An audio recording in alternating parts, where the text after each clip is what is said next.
नमस्कार दर्शक बंधु उत्कल 24 न्यूज को स्वागत करुच्ची मो संदीप्ता महंती।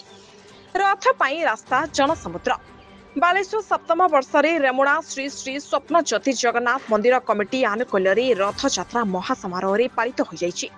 रथ पाई रास्ता जनसमुद्र पलटिथिला। ठाकुर राजा भावी कमिटी सभापति इंजीनियर दयाल चंद्र दास छेरा पहरा कहिथिले। डॉक्टर भागवत प्रसाद दास, प्रदीप कुमार मिश्र, निरंजन साहू, विधान चंद्र राय ठाकुरंक धारा विवरणी प्रदान करथिले। महिला कुनिकुनी पिलांक नाच, हनुमान और शिवंक बेसरे युवकंक नृत्य समस्त दर्शकंक मन मोहितिला।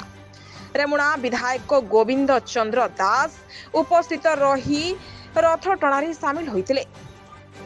रथ यात्रा कमिटी पक्षरु कान्हुचरण बेहेरा, सत्यनारायण महाणा, रमाकांत बेहेरा, अविनाश पटनायक समेत कमिटीर समस्त सदस्य सहयोग करथिले। बालेश्वरु नित्यानंद मिश्रଙ୍କ रिपोर्ट उत्कल 24 न्यूज।